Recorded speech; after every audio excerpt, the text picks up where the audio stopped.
Now that we understand that we need to look at the higher order problems, which is the inspire stage, we also have to have a very high threshold of what inspires us. Because the bigger tragedy in design thinking is to go behind a problem which is not worth it. If you remember at the initial stage in the last module, I said that one of the qualifying conditions of design thinking is that the problem has to be, or the goal has to be really audacious. The audacity of the goal or the grandness of the goal is very important. So, for example, I would rather have design thinking used when I am putting a man on the moon and not when I am crossing the street. Both are problems. When I am crossing the street is also a problem that I need to solve, and putting a man on the moon is also a problem that I need to get solved. But in this, I would use lean thinking. Whereas putting a man on the moon, I would use design thinking because it's a very complex problem. Okay. Now, you need to, at a personal level also, you need to distinguish on a daily basis that am I solving a critical problem using design thinking or not. If I think the problem is not critical, then your efforts are not worth it. Now, any problem, the way you look at a problem is with respect to time. You realize something that time is a great tool. Now, suppose an example which I would like to offer to you is that suppose I am cutting vegetables in kitchen in the morning and I get a small cut on my finger. Now, there are multiple things that I can do with the small cut. I can put a band-aid, I can put an ointment, I can put maybe some Ayurvedic treatment I can do, or I can leave it open, or if I have a surgeon friend of mine, I can go and meet a surgeon also just to take a second opinion. But I guess in each of the cases, the amount of time it takes to heal that particular cut will be same, isn't it? At the same time, because any homemaker would have seen so many cuts being a part of the kitchen chores. Let's call these category of problems as a bruise. So, many problems in your life are just like bruises. Okay? All you need to do is to leave them on time, but often leaving them on time itself is a problem. And I will give you an example.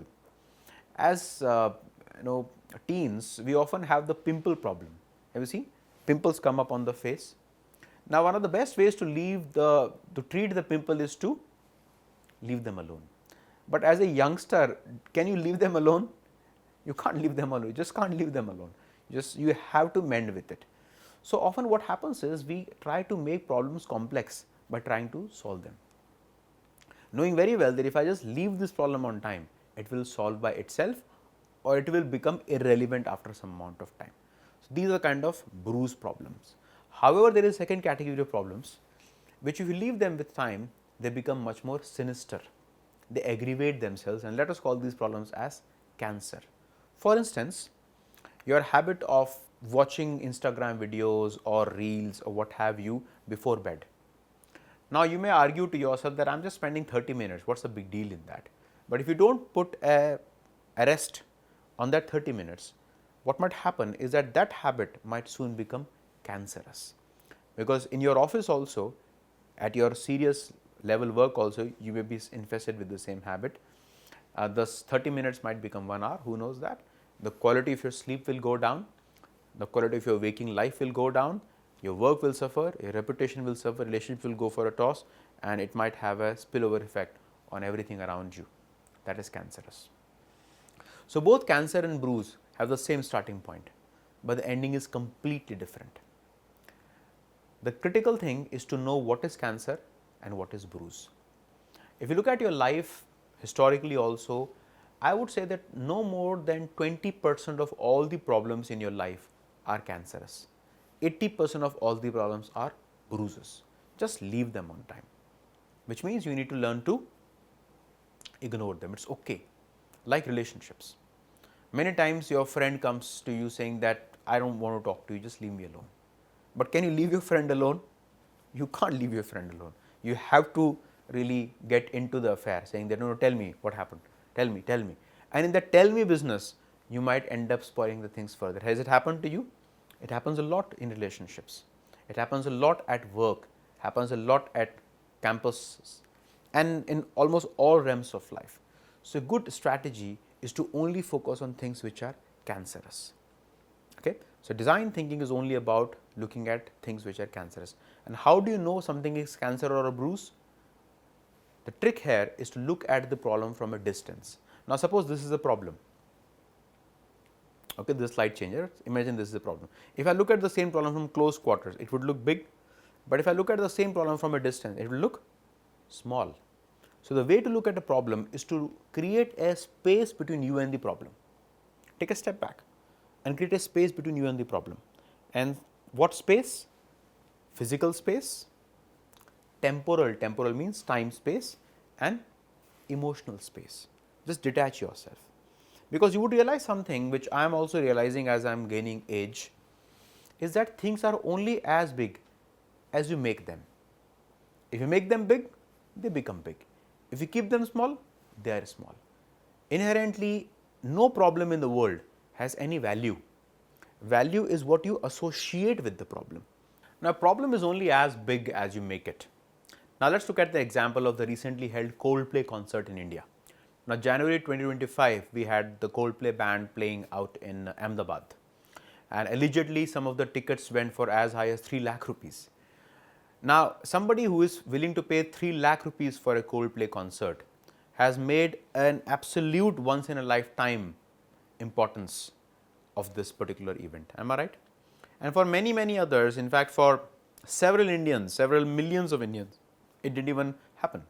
It was not even an episode worth talking about, which means that the value that you associate with any event, I have taken the example of Coldplay because it is a more recent memory, but a value you associate with anything is very personal. There is no universal or there is no intrinsic value about anything for that matter. Now, and a good example is children. Now, the moment you give a child a pencil, the pencil becomes her, and she will fight tooth and nail for that one particular pencil, but the same pencil in the market has no value whatsoever. Which is a hint for all of you that if you have to really think about a problem's gravity, you have to try to look at it a bit more objectively. If you can look at the problem objectively, then you can understand that what I am thinking of it as cancerous is not really cancerous. It can as well be a bruise, and I can pretty much live with it.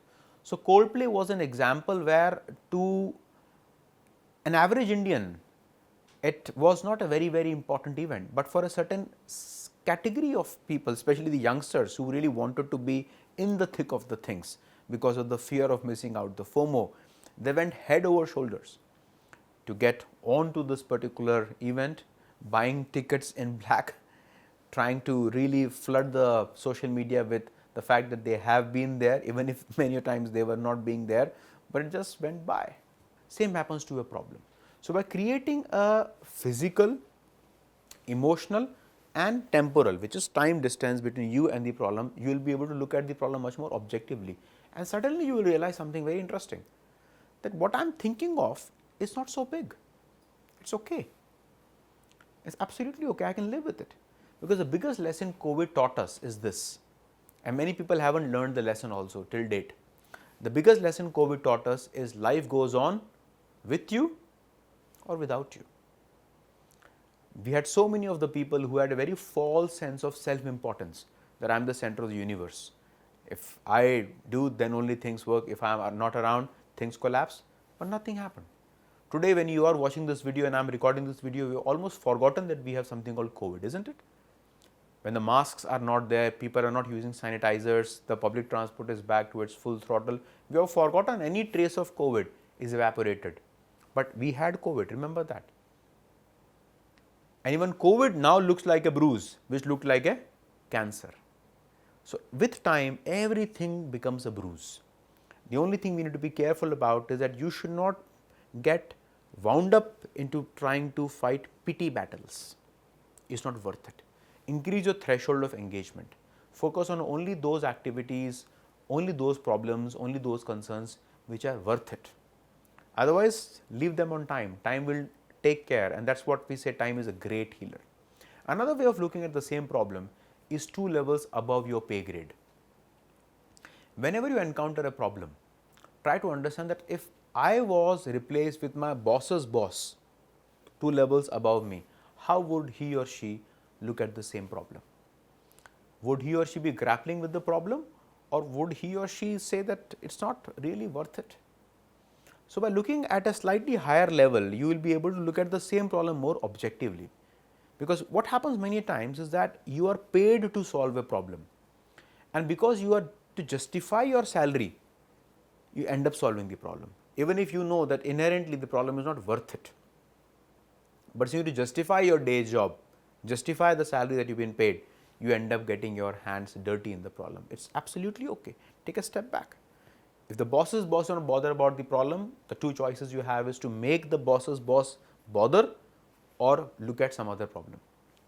Sell the problem or pivot from the problem, which also means that always work at your pay grade, but never think at your pay grade. Think 2 levels above your pay grade. Work at your pay grade, think 2 levels above your pay grade. So, which means that if you have to, when you get to the workstation, when you join the labor force, always think like your boss's boss. When a person is giving you a certain PPT to be made, don't get into the PPT. Take a step back and ask that where is this PPT getting presented? Who's the audience? What is the objective of this PPT? And if you understand the objective of the PPT, the audience, then you will be able to make a better presentation, or maybe no presentation at all.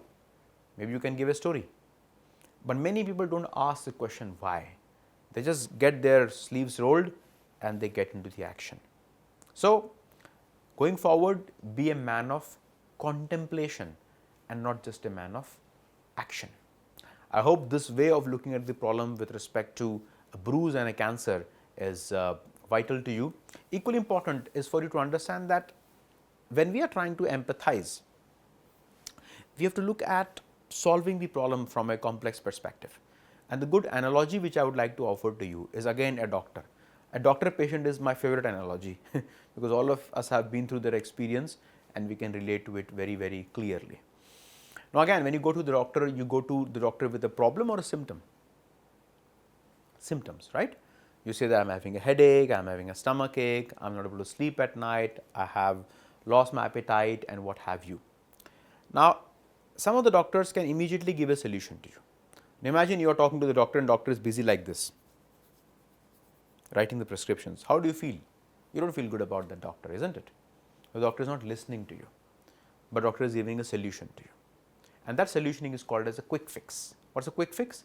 A quick fix is a band-aid solution. In Hindi, it's called jugaad. Okay, it's a makeshift solution that works, but it's only a temporary solution. What is important is to go from the symptoms to the problems.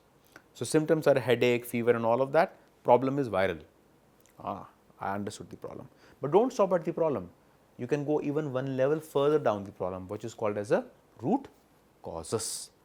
Root causes means there are multiple root causes that could happen to a problem, and when you look at the root causes, from there onwards you can try to solve the problem, and that route is called as a perma-fix.